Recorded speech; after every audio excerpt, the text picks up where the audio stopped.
Hi, beautiful people, and welcome back to Hey Queen session 3. So, last week we spoke to Shani Hutton from Native Nude about sacred sexuality and how that helped her engage with her sovereign self. This week, we're going to be speaking to Yanna Romano, who is a healer. She is a creative embodiment facilitator and a lot of other things. I've done a lot of incredible journeys with her through conscious dance, and the space that she holds is really, really powerful in terms of embodiment and what that can mean for stepping into our sovereignty, stepping into our power, stepping into our authentic self. So I'm going to be joined by Claire and Yanna, and we're going to be in conversation about what it looks like to be embodied, how does one step into embodiment, and what does that mean in terms of our authentic selves. So Yanna is going to join us, her into the room, and we're going to welcome Claire as well. So welcome everybody, thank you for joining. Hi Yanna. Hi. First time I'm doing.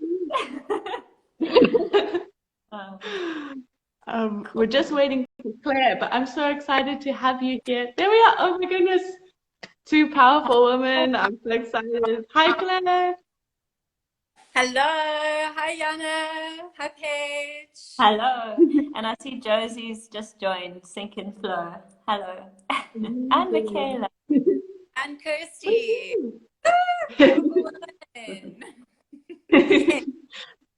So it's a perfect time to kick off the convo. So we've been speaking the last 2 weeks about what it means to be in our sovereign self. So Claire, maybe you can recap a little about what sovereignty means and what this conversation is about, and then we can intro Yanna to share a little bit about her view on the subject. Sure, well, I think because we are in the realm of dance, I think I'm very much going to speak to that as I was contemplating with it today and thinking, wow, sovereignty in dance. And it's so interesting because when I'm sovereign in a dance, it's like I'm moving, let's say there's another person, I'm moving with the person or I'm moving with the energy, but I'm still able to be fully present in myself and to be able to move within and to be anchored from within myself in that flow and in that movement. And then it made me really think about life with the concept and the metaphor of life, because I've just been in the wilderness for the last week, and then to be suddenly thrown back into the rush of Cape Town and the city and society, it's almost like that's a whole dance and that's a whole energy and that's a whole movement. And again, it's for me to be sovereign is for me to come back into alignment and to be connected in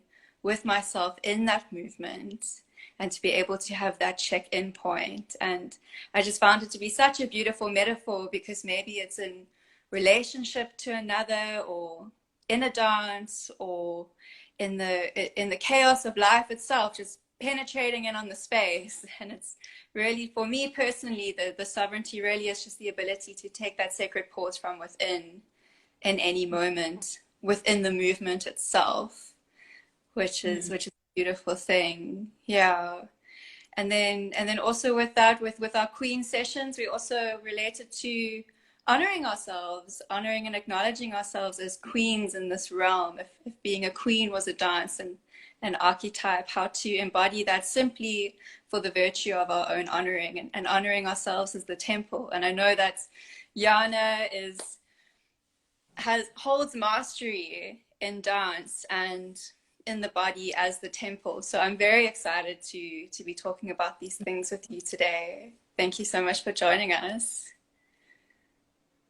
Thank you. It's really an honor to be in this conversation. Yeah. Maybe I can share. I'm just feeling like so beautiful what you said about a sacred pause and how my body responded to that.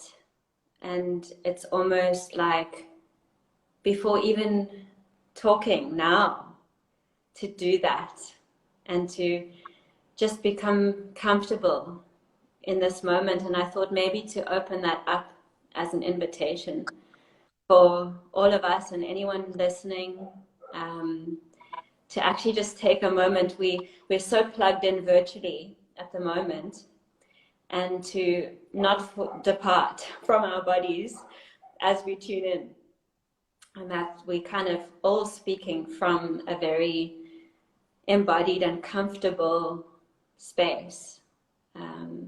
So that's my invitation for us all, and for myself really. I just feel like before I even say anything, I need to just like land in my seat. Yeah.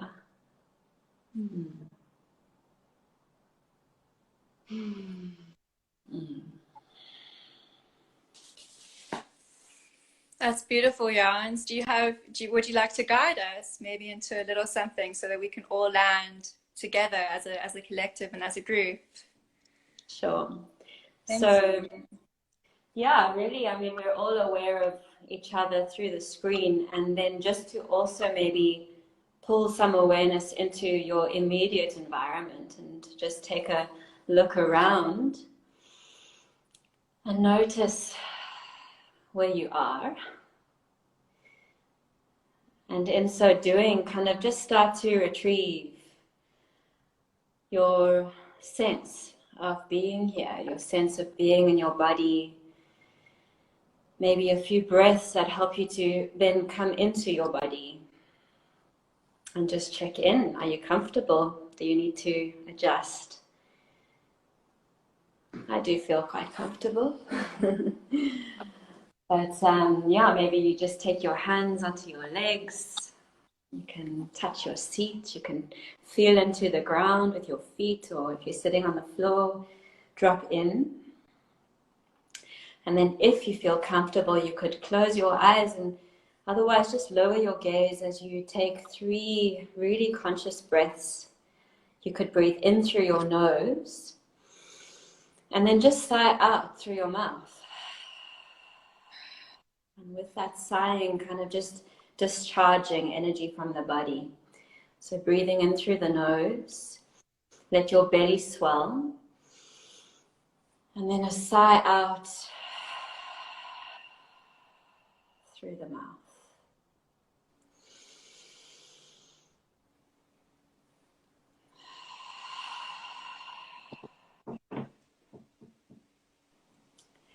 And then maybe just taking a moment to acknowledge, how am I feeling in my body in this moment? And it might not come in word form, it might just be sensation or color or texture.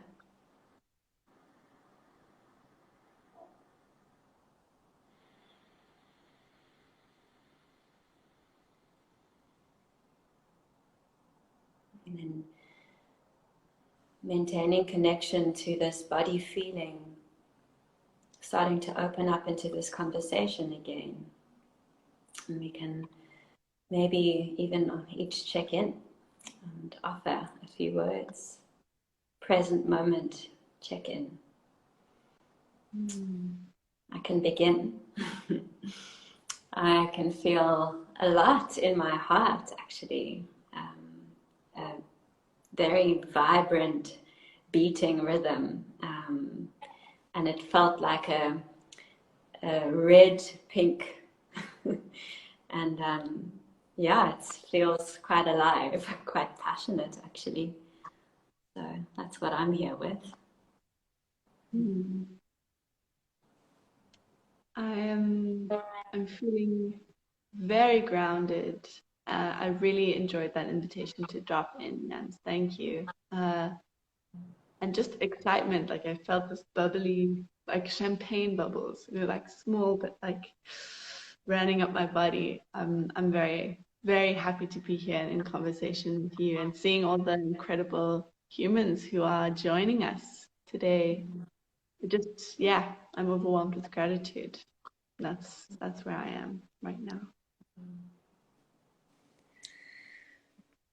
Yeah, and me too. I really felt the heart. I really felt the heart permeate my entire being, and I felt myself soften, and I felt myself slow down. And it's so interesting because I could also feel wanting to jump out of myself.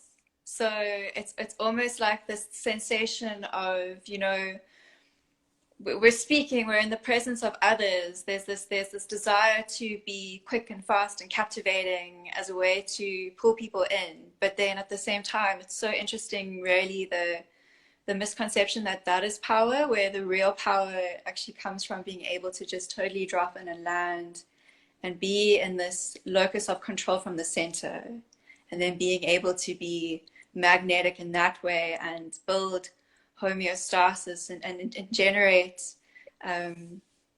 just generate connection through our heart center as the way. So thank you so much for doing that for us. It's so easy to be big and cognitive and jump around, and yeah, it's just, thank you so much for bringing us back to our bodies and back to ourselves to begin with. Such beautiful medicine. Also such a so present in how this truly is your work and how you truly do move from within as your starting point. So thank you for bringing that to us.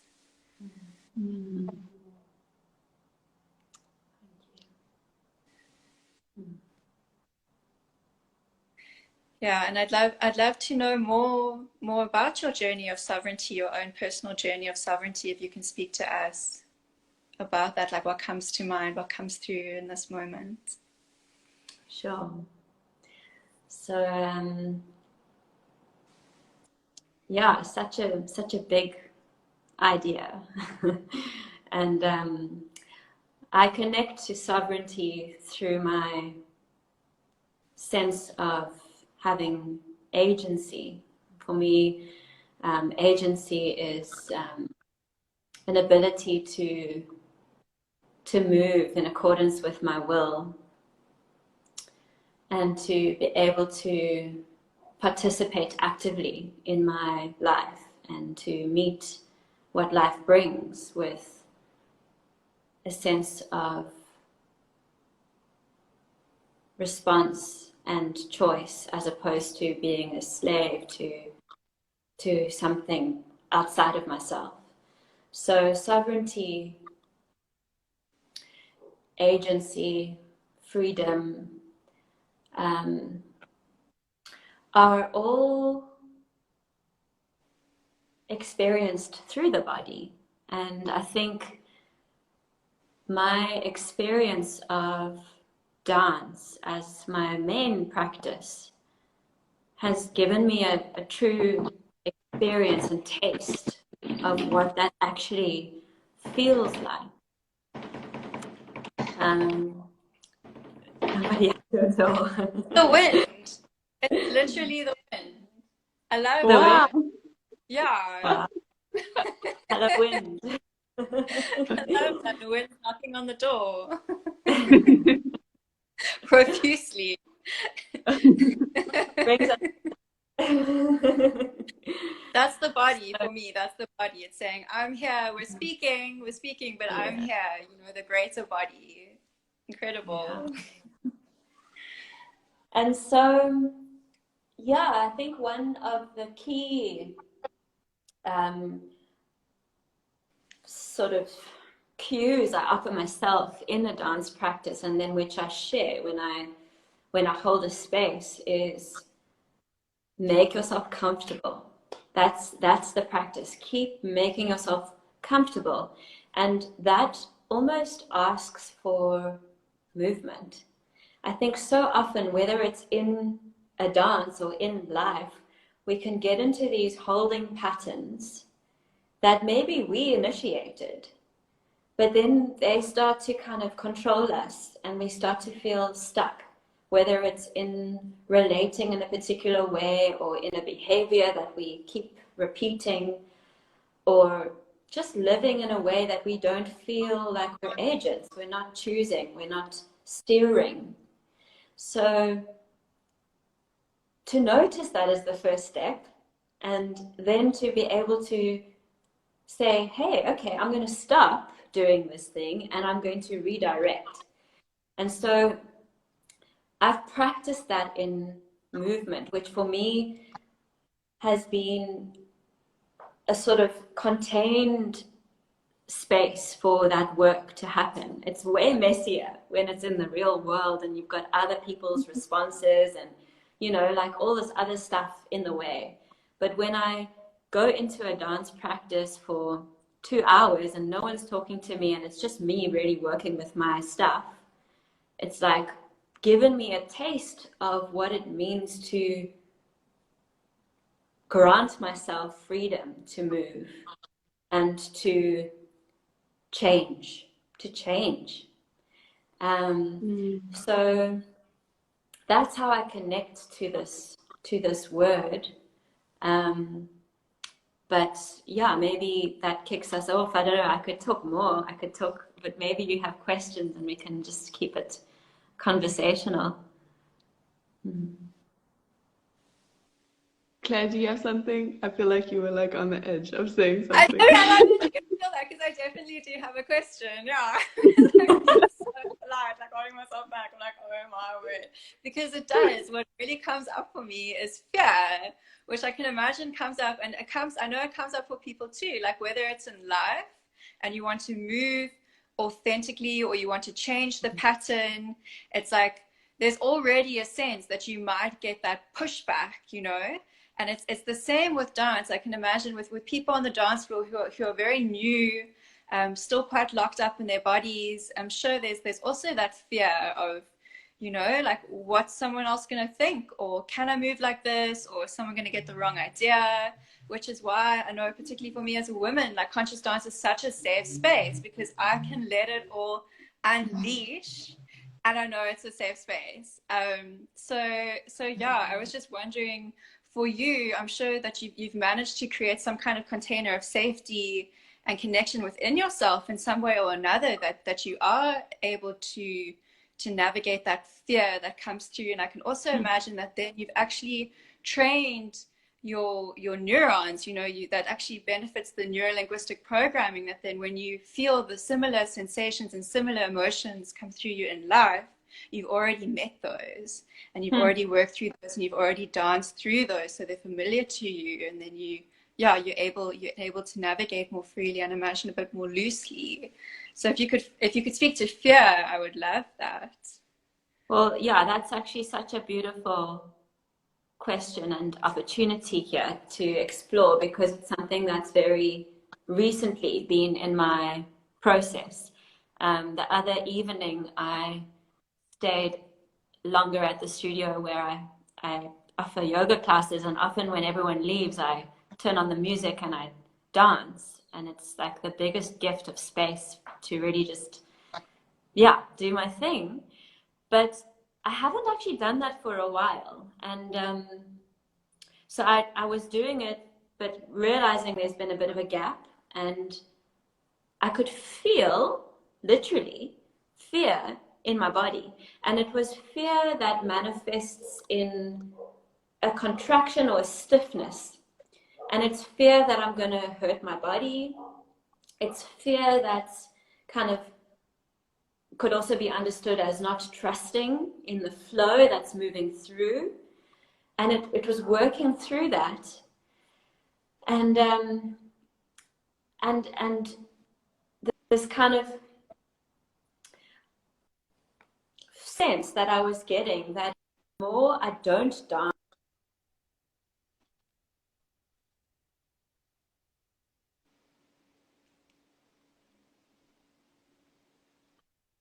hopefully you can hear me. It's breaking up a bit for me.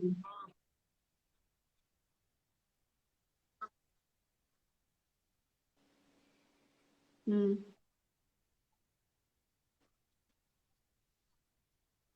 You can hear me. The connection seems quite bad. Can you both hear me? There you are, you're back. It's know been who was gone. buffering, Was but I we're gone? keeping with you. We're at the bound out. Yeah. Okay. Yeah, the feeling of being bound Well, out.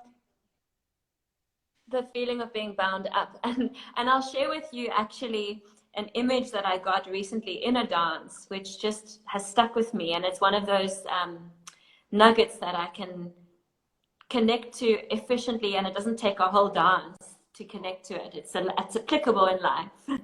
And it was this feeling of, while I was dancing, almost like, you know, when you get vegetables that are wrapped up in that like really cling film plastic, and you kind of, initially when you get the courgettes or whatever it is, they're like quite this plastic, and the plastic is quite like glossy and then you take it off and it just shrivels into this pathetic little like thing that you can like stuff into an eco brick or something. Oh, it looks like it's buffering again. Hope you're with me. We can hear you. But it's almost like, okay, cool. So it's almost like the stories that I tell myself, or the way that I'm feeling, it's so plausible and so believable. And then when I start to move, it's like, yo, actually that's not me. And actually that's not me. And actually that's not me. And I kind of like free myself of all of these limiting stories and patterns that hold me in a particular way. And by the end of the dance, it's like, wow, I've got so much space from all of this stuff. And I can re-enter into my life with a bit more freedom and a bit more choice and a bit more perspective. So yeah, I think the fear is real, and we need to find ways of gently working with it, because I think if we go in like trying to pry it off or like pull it off too aggressively, it actually just gets more tight and less penetrable, less malleable. So it's like, how do we find a way of softening into a deeper sense of being, so that naturally that fear can loosen? And that, I think, is the beauty of a safe container, you know, when we can enter into a space where there are certain agreements and commitments that make it possible to enter the possibility of exploring ourselves underneath all of those layers of story. There's something else that I would like to say on the point of fear, which came to me also very recently, because I've been exploring pain in my body and working with a physio, and it's been so interesting to actually attend to niggles that have been here for a very long time, but I haven't really taken that seriously. I've just been working around them. And as she's worked into like the understood source of the pain has been moving to other parts of my body. And it's given this real sense of the body as this site that holds our pain, and how much courage it actually takes to be in pain and to sit with it. And it almost, through feeling the pain, has given me compassion and understanding for my tendency to dissociate and to become outwardly focused and distracted. Because when I leave my body, I leave my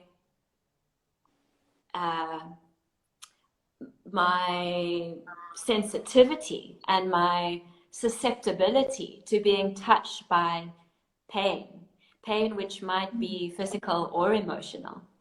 So Claire, I love that you framed it that I've managed to rewire my brain, and that I don't experience fear. But honestly, I do. That's why I have to dance every single day. Like, it's my way of being in the world, of coping in the world, because I do find that I get very activated, and I need to, by the time I get to the dance floor, I'm like, yo, ready to discharge. So it's a work in progress, and I really do see it as it's not a matter of arriving at a place. It's just like almost the more I dance and the more I taste what it means to feel free in my body, and the more I experience, oh, I actually am an agent, the more I have to dance, because it becomes so uncomfortable then to get trapped again. So it's almost like the more I become free, the more I have to become free, if that makes sense. Yeah. I want to speak to this practice of embodiment that you have a little bit, in terms of those who are new to this idea of processing through body work and embodiment, because I think a lot of what we understand therapy and coaching and a lot of those practices in mainstream are around talk therapy and very much in the head space, and finding words for emotions and words for how we deal with everyday life. And I think that's really potent and has its place. And at the same time, the work that I'm definitely moving into, and that you are both in, is more around processing through being in the body. And for those who are new, maybe we can just explain a little bit and like explore, you know, you're talking about your experience with dance and how you process fear through dance. And for example, for me, I think the first time I went to conscious dance, it really was like me feeling into freedom of moving without having any sort of structure, or there's moving within a framework of it being a safe space, but having the sort of being able to explore what my body can do.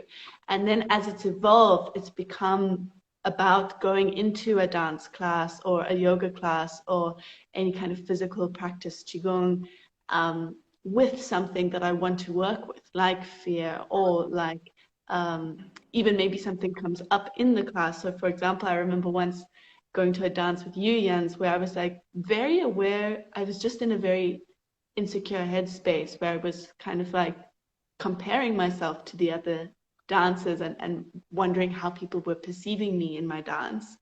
And then I checked in with that for a moment and was like, okay, maybe that's my work. Maybe that's what I'm dancing with today, is like releasing that fear of being watched and being seen, and allowing myself to be seen, but not worrying about what that looks like. And it became the process that I danced with. And I think that for some people, this might be a very new concept. So maybe we can just touch on embodiment as a general kind of practice, and what it can look like in dance, but also in other modalities. Mm-hmm. So what comes up when you're speaking now is to maybe speak to the mind-body continuum, which I think has been falsely severed since the beginning of Western philosophical thought, where the mind and the body, spirit and matter, were all kind of split into binaries or into opposites, or into, these kind of discrete areas that don't cross over, which is very different to Eastern philosophy, which is, we could, in like a symbol, see in the yin yang, where there's a bit of the polarity in its opposite always, and there's this kind of flow and this exchange, the masculine, the feminine. And so with that split, which has ricocheted into so many ways in which society is structured and understood, if we look at the medical framework, for example, like the way the body is compartmentalized, and you go to the ear doctor when you've got a problem with your ear, but like there isn't an inquiry into the body as a system, which may give context to the manifest issue. So I've always been really curious about mind-body connection, and my mom has always had such interesting books when I was growing up, and there was one book that has always struck me called the Mind-Body Workbook, and it so beautifully describes and unpacks how different areas of the body can literally hold emotional stories. And so I think what your example is also an expression of that, like how we can really start to work with our thoughts and our feelings, because the body in process, in movement, will show us patterns of insecurity, of doubt, of fear, of arousal, of joy, of excitement, of creativity. It's all reflects in the body. And I think what's so beautiful about the body, as opposed to the mind, if we do want to split them, the body doesn't lie. The body is present and the body is honest. The body keeps the score. Exactly. That's also beautiful. That's Bessel van der Kolk. The body keeps the score. It holds a story. And I think when we can start to really acknowledge that and become curious with that, we have an opportunity to work with our mind from a deeper place. It's almost, I remember, so I recently did a mindfulness training, and the one reading was about entering the mind almost through the back door. So you're not trying to like get out of your mind with your mind, but you can drop into the body and like work with the contradiction.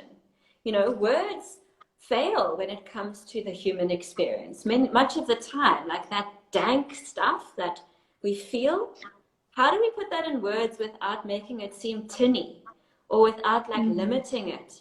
You know, when we can express through movement, we can get through our bodies in such a satisfying way that it doesn't doesn't like fester. So yeah, but I also want to just say that we need to speak about embodiment always with an acknowledgement, a deep acknowledgement of trauma, because for many of us, we have departed our bodies because of traumatic experience that made it feel very unsafe to be in our bodies. So embodiment is a beautiful concept and something that I am dedicated to, but it also needs to be very gently kind of worked with, because for so many of us, this body has become an unsafe place. You know, whether we've experienced abuse or self-abuse or whatever our story is, to reacquaint ourselves with our bodies often means having to re-experience the stuff that was too much to feel before. So yeah, it's a long journey, and I think that's why it becomes really beautiful when we can find safe ways of engaging with the process. And maybe now is the time that I could speak about my discovery of this process and the way it's unfolded, to give it a bit more like meat so people can understand what we're talking about. So yeah, since I was, I think, 4, I was absolutely obsessed with dance, and I did ballet and modern, and it was like every day of the week, and it became pretty serious. Like it was a massive part of my identity. But it was a very high pressure environment and very much about performance and achievement. So it was all about being on the stage. I mean, when I was 6, I was already wearing like thick base and eye makeup and little leotards and like on the stage, and it was super fun.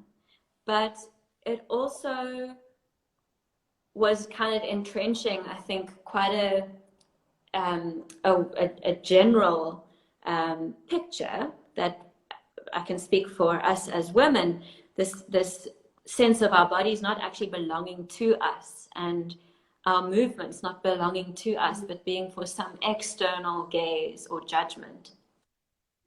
So it became increasingly fraught, my relationship with dance. It started to feel itself like a trap. Like I would sit there or stand there at the bar doing pliés, thinking like, again, more pliés. Like, didn't feel like my own program was running. It felt like I was being run by something. So I quit that. And that was when I was 16. And at the same time, I think I can bring this in because it's just part of my journey, and it's been an important aspect, and maybe people can link in from their own stories and with their bodies. But this kind of difficult relationship with my body that came, I think, from the pressure of the dance environment that I was in. And I started to restrict my food. So I started to not treat my body very well, actually. And it was a fight. I was in a fight with myself. And I think that kind of took me to the end of high school, and I was quite lost without dance. Like I didn't really know who I was without dance. And then I actually started practicing yoga quite soon after that, and that became a kind of different experience of being in my body. It was a very powerful return to a class with a teacher where they're instructing movement, but now it's with an invitation for me to make choices and to let those choices come from within, as opposed to from the teacher. So yoga was a very powerful gift at that time, and I would say was holding me together at a time of a lot falling apart in my external world. And I say this because it was almost like it came in, and it was like a deep tethering to this practice that has really put me on a path. And that was maybe for a few years that I was very, very dedicated to a yoga practice. But around, I would say, 7 years ago, I went to my first conscious dance practice where there was no longer a rectangular mat and asana that were set with alignment and breathe in now and breathe out now. It was just an open room of people way older than me. I think I was like 19 or 20, dancing. Like, and at first I was like, wow, this is pretty mull. Like, also like a lot of judgment, because in Cape Town, unfortunately, it was like a very skewed demographic, and I was like, oh, another space that's supposedly conscious, but like feels very limited in a way. So I was like resistant to the practice, but at the same time, when I could drop in, it was just so epic to be able to dance freely. Like, no one's going to come up to me and interrupt, like if I was at a club. It's a focused space where everyone is committed to this dance. And it started to bite. And it never took over my yoga practice, because I see them as extremely complementary. The yoga practice for me is like the scales on the piano that I practice to keep myself feeling autonomous and strong and connected in my body, so that when I go into the dance, I can make poetry with the material that I've kind of cultivated in a more alignment focused situation, like a yoga class. But there was something so empowering about being in a space where I wasn't being told when to breathe or where to put my foot. it was really up to me. It's like coloring in without lines, you know, like I can make the picture. And for sure, that is quite scary. But I feel very blessed to have experienced teachings from teachers / friends who are still in my life. Brian, I went to his dance last night, and it's just such an incredible space that has held so much of my healing process. I can speak back to this relationship with my body. I feel like it's been so important to return to the dance, to return to the yoga practice, and to, even if it has to be every day, find forgiveness and find new pathways and recommit to carrying that medicine into the everyday. Because it's all very well to experience these things in the 2-hour session where the conditions are prime. You know, we've got the beautiful music, we've got the guidelines, we've got the container. But the real integration and the real practice is then to carry that into the afternoon traffic driving, or the sudden, like, curved ball that meets us in life. And then how can I practice with that same level of openness to change and to flow? So yeah, I think I've tracked my journey from a much more tight and rigorous and performative kind of practice in dance through yoga, which was kind of, for me, then opened up into more free form movement. And yeah, now I'm still a practitioner. I'm still learning. I'm still very much a beginner in I mean, last night's dance theme was, can you move like you've never moved before? And that was such a beautiful invitation, you know. Our bodies are completely malleable, and it's our minds which keep us in patterns.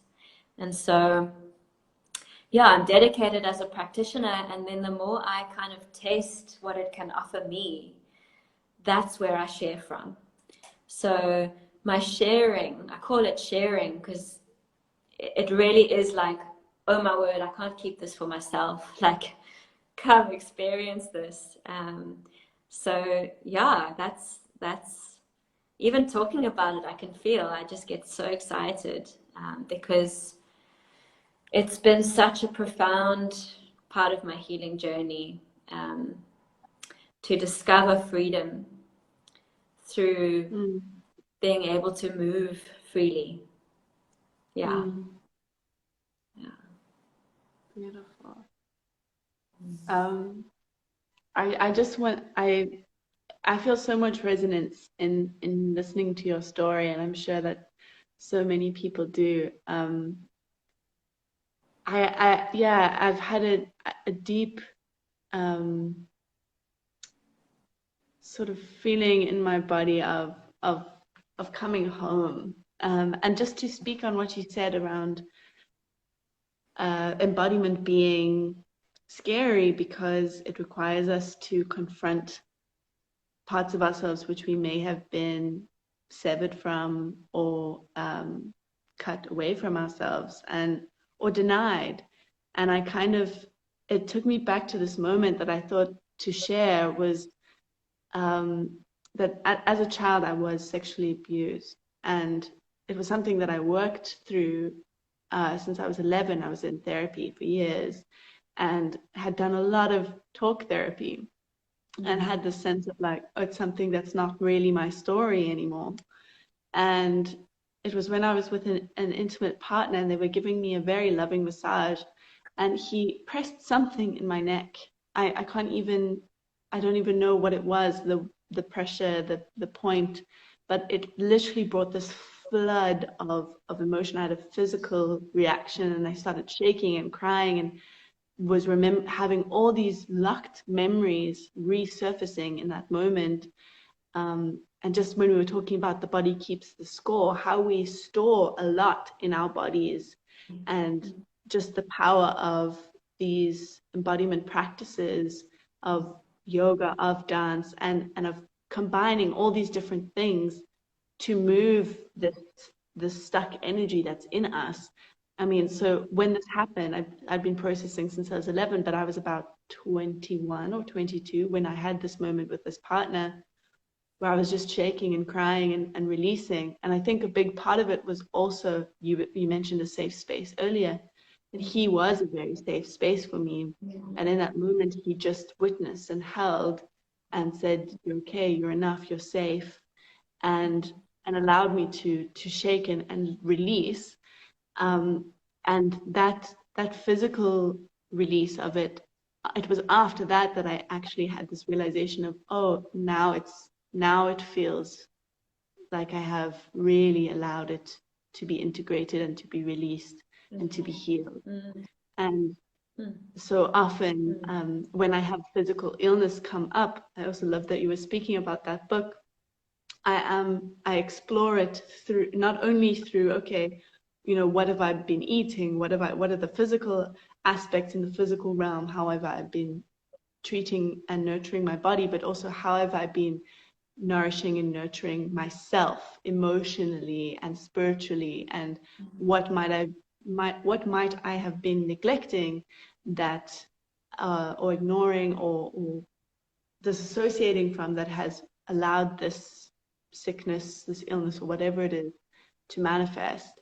And that's really, for me, when we speak about embodiment, what I love that you mentioned unity, that for me, it really is that connection between those two realms, and that dance that we have between being in our heads, which society really asks from us a lot, is we live very much in this world, and bringing it back to the body, but not separating the two and saying that one is better than the other, but saying we need both to feel integrated, to feel sovereign, to feel like we are living from an authentic, integral place. And I love that you were talking about how it's not just one practice that has brought you to this place of understanding, that it's been this dance of having the sort of fixed practices of asanas and yoga, where you know where you're supposed to put your foot, and the freedom of conscious dance, and just how that is such a reflection of exactly this mind and body dance. The mind, which is logical, which has structure, and the body, which feels and moves and reacts in ways that sometimes we can't explain with words. So that's just what came up with for me to share. And Claire, I'm curious about your thoughts. I saw you also were on the edge, waiting to share. It's just so beautiful. I just feel like what has been shared, there's so many crevices and chapters. And I was staring at a mountain recently, and this mountain was just riddled with fold mountains, and it was like every section of it was just a chapter rippling into the next, and the weather coming over it, the landscape would shift and move and change as the light and as the clouds would all come over it. And there just appeared to be, to the naked eye, just appeared to be some ancient rock, but it was actually itself was moving. And it's making me think about us and our sovereignty. And I love it when people say, the whatever it is, when you can use any reference to nature, the flower or the mountain or the zebra, whatever it is, the zebra will never question whether or not it's a zebra. It will always be, this is who I am. And I find in the dance form, which is what I'm picking up from everything you shared, is the full expression is, this is who I am.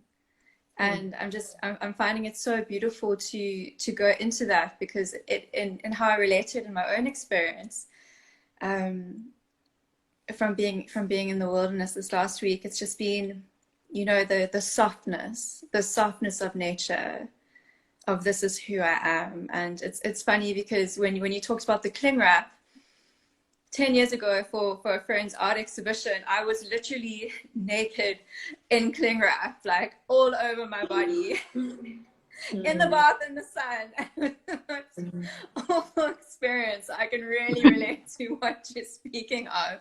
But I just love the image of you softening, of you softening and being able to kind of lift this cling wrap from off of you and to be able to move forward in that and to find freedom in that. And it's so subtle and it's so tender and it's so vulnerable, but it's so confident, because also with what you're speaking of with the yoga, it's like when I speak to my own experience with yoga and with dance, it's like I get to, because yoga is so subtle, and once you hit a layer, you go into the next and you journey into the next, and you come to know those parts of yourself so honestly and so intimately. And the only way you could get there is through what you said with the mind, but also with the softening. And I love what you said about the pain and the softening, and we come out of our bodies because of the pain. And it's like with yoga, you breathe and you soften and you come in, and then we just get to explore and discover ourselves from within ever deeper and ever more. That when it comes to the point of freedom and expression, it comes with confidence. We know where we are, we know what we're doing, and we can confidently allow ourselves to follow our feet, which is one of my most favorite parts of Brian's classes, his dance away classes, when he gives the instruction to follow your feet, to just move around the dance floor, just watching and following your feet. And yeah, so it's so perfect, because and the duality, I love how you speak to the duality, because it's so perfect. It almost like appears abstract, but it's so completely in alignment. And that I love, that we can truly anchor ourselves in this abyss of creation, which essentially what is life is. And being in the mind, it's so hard to frame and conceptualize, but as soon as we come into our bodies, we're at peace with it, because we know ourselves from within. And I love how you've just spoken us through the deepening of your own journey and your own exploration, and bringing us back to so many truths that you have, the wisdoms that you have found through your body, through your journey with your body. And I find that so beautiful, that there's wisdom in the body. Yeah, and I also want to say something which for me has been an important piece, because I think sometimes I have carried a story that it's indulgent to be in my senses. It's indulgent to be in my body. Who am I to take up space, to take in nourishment, to express my sensuality? There's so much story that has kind of kept me up and out, and kind of thinking I'm like available to the world, but in a much higher octave. And for me, this important piece has been, actually, I need to drop into my body. I need to feel my feelings. And in so doing, I'm actually excavating a deeper container in myself, a container of availability to the world, to other people. But until I do that work, I'm actually not able to hold space, whether it's in a one-on-one relationship or in holding a group. But that it's not just a personal practice, it's a deeply relational practice. Like me going onto my mat or going into a dance journey, it's not me turning my back on the world. It's me inhabiting my body, coming onto earth so that I can be in the world and be in relationship and feel and have empathy. So for me, that's always something that I weave in, so that it feels like the motivating factor is not just self-improvement or self-indulgence. I don't like those labels, but my own brain has given me them. But actually, I'm doing this because it makes me more available to life. And I feel that if all of us could be more embodied, we'd all be more empathetic and more caring to one another. You know, I've often felt like after 2 hours of dancing with a group of strangers, the level of resonance in the room, of coherence in the room is so palpable. Imagine we all did that.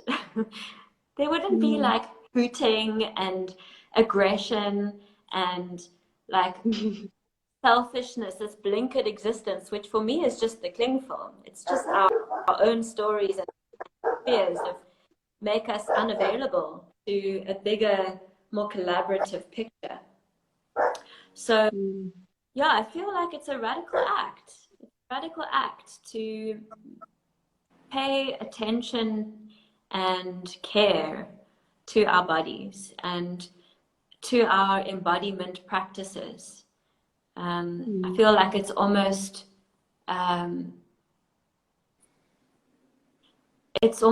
could be done in service to a bigger picture and understanding. Yeah.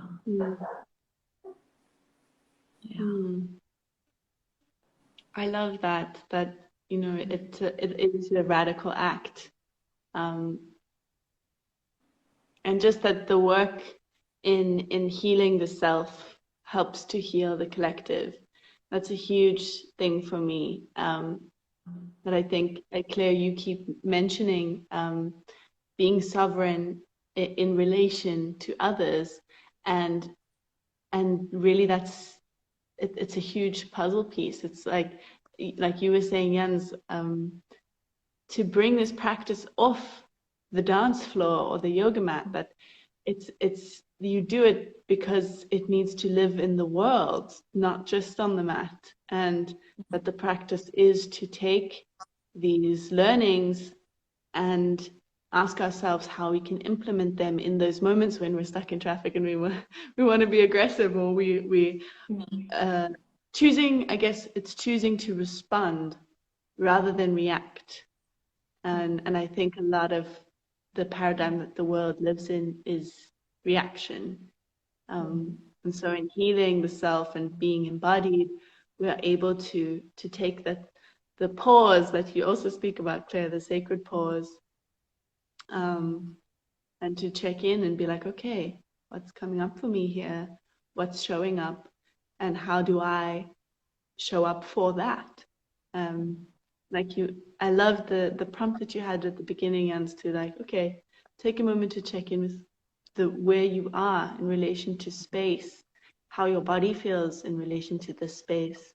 And I think we move so fast. I move so fast. Even in that moment was so special for me, and like coming here and being like, okay, we're going live. What is the admin? And then dropping in and actually going, okay, you know, what am I here for? And my body, allowing my body to speak. It's just such a powerful practice. And like I said, it really feels like a coming home in many ways. Yeah. And I think as an offering to anybody who listens to this, it's like, it doesn't have to be a whole big spiel. Like, it can literally just be a sacred pause, a moment of stopping, opening the senses, acknowledging the breath, checking in. How am I feeling? Because I think so often we are afraid to acknowledge how we're feeling. We don't want to be feeling anxious or scared, so we rather just run off in the opposite direction. But the thing is that we're being chased.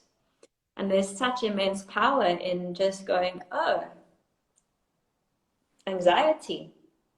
Oh, I'm scared. Okay, I'm scared.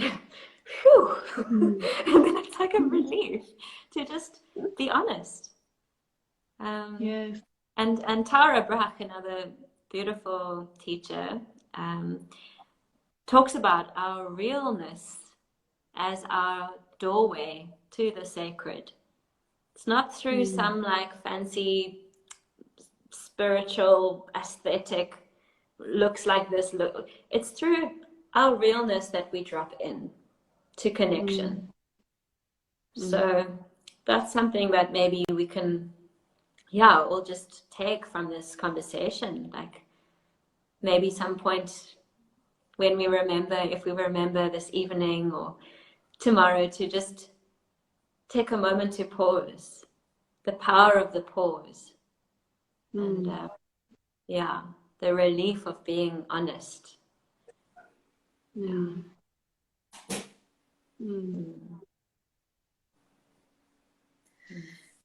I also love what's really coming up for me is how sovereignty can really be bringing it back to the body, because often we speak to self-care practices and when asked the question, what happens when you come out of alignment? What are the things that happen? Like fear or anxiety or overwhelm, and what are the things that bring us back into alignment? And usually when we pick it apart a bit, it is something to do with engaging with the body. And I just love so much how you've really spoke to the softness of that and the softening that can be acquired in the body. And the reminder to bring it back to the body. So whether it's the sacred pause or the focusing on your breath or just taking that moment to find yourself in the room, how powerful that really is. And bringing it back to how we, cognitively, like we've given a lot of energy to our mind, and it's, to be coherent, we come back into communion with the body. And it also makes me think again of the natural world with the animals and the elements and everything else. It's like, that is, for me, that is heart space, and that is the greater body, and that is the greater coherence. And any animal that we come across is on high alert. They're never really out of awareness or out of attention. They're present. And for me, they teach us presence. So it really is coming back into that, essentially coming back into the human animal and allowing ourselves and finding ourselves and belonging to ourselves in this space. And then in belonging to ourselves in this space, we belong to the greater coherence and the greater collective. And there's a kind of peace in that, that we become a part of everything. Yeah. My body feels that now. Yeah, it's a beautiful settling. It's funny, the more we've spoken, like now I'm feeling like my words are running out. I know that there's so much to be said on the subject, but I'm feeling like the body is speaking, and I'm feeling it in my cells. I'm so moved, and thank you, Jens, for joining us and for sharing your story, and just being so present and bringing your wisdom to us and all those who have tuned in. Thank you for opening the space. Yeah, the power of a conversational space to bring forth material is so beautiful. I find that when I don't have somebody to talk to, I kind of don't talk. But then when someone's actually asking me a question and is actually present, it's really beautiful to then listen to what gets said. So thank you. Thank you for this beautiful honor to share.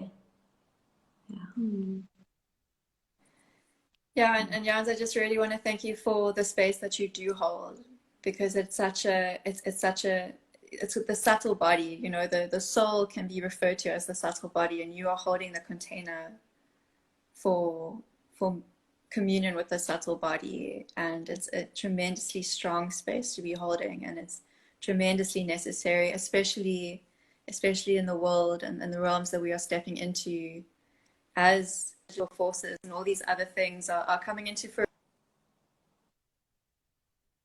fruition, which are also a part of spirit and a part of the human journey and all of these things. But never more than before do we really need to be reminded to come back to our bodies, because first and foremost, we are born in our bodies and with our bodies and through bodies, and our very first communion is with the body. So thank you so much for bringing us back deeper into our bodies.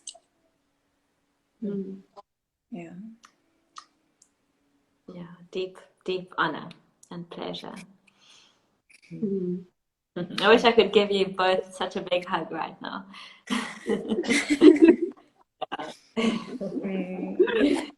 Well, it feels so counterintuitive to say this now, but just to invite those who are watching or who watch this when it is posted later, Claire and I are running a 6-week immersive called The Sovereign Self. And these conversations are leading up to that. And a lot of the themes that we are discussing and unpacking are the same themes that we will be addressing in the 6-week immersive. And embodiment is a big part of our practice. It's a big part of what we're passionate about, and it will be really integrated in this immersive. So if you are curious and you want to know more, please drop Claire or I a message and we can send you some more details about that. And yeah, thank you all for joining. Thank you, Yanna, Claire, for your beautiful energy. So much love. Thank you. So much love. Thank you both. Everyone. Beautiful sisters. Lots of love. Bye. Bye.